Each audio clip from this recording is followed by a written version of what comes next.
First of all, a big thank you to everyone for the love and support on my yesterday's video. Today we'll understand what is Pradhan Mantri Viksit Bharat Rozgar Yojana. What is the news? Yesterday our Prime Minister Narendra Modi disbursed 2,400 crore rupees under this scheme, benefiting nearly 15 lakh employees.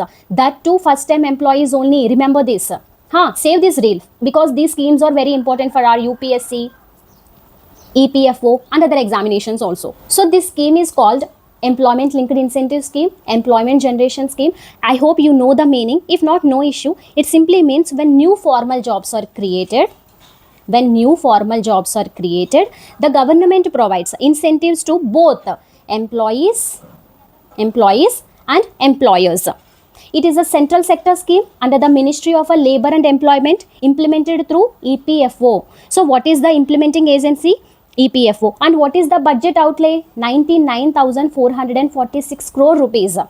What is the time period? 2025 to 2027. When it comes to the aim of this scheme, it aims to create more than 3.5 crore jobs. Remember this can be asked in our examinations. And improve employability and bring more workers into the formal workforce. So if you look carefully at these objectives, you can clearly see this scheme is aligned with a one vision. What is that? Tell me. That is Viksit Bharat 2047.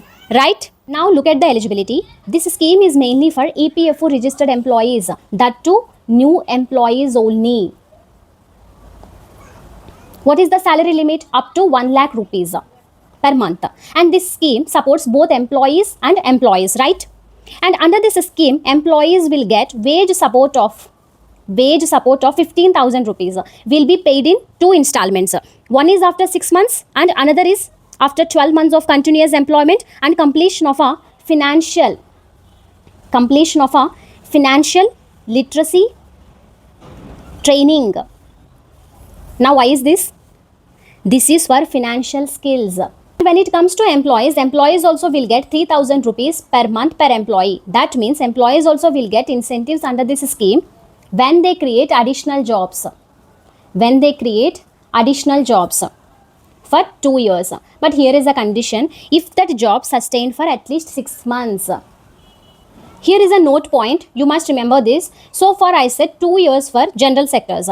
But for manufacturing sector, it extended up to 4 years. Why this? For creation of long-term jobs. So in short, this scheme connects youth, employers and government to boost formal jobs in India.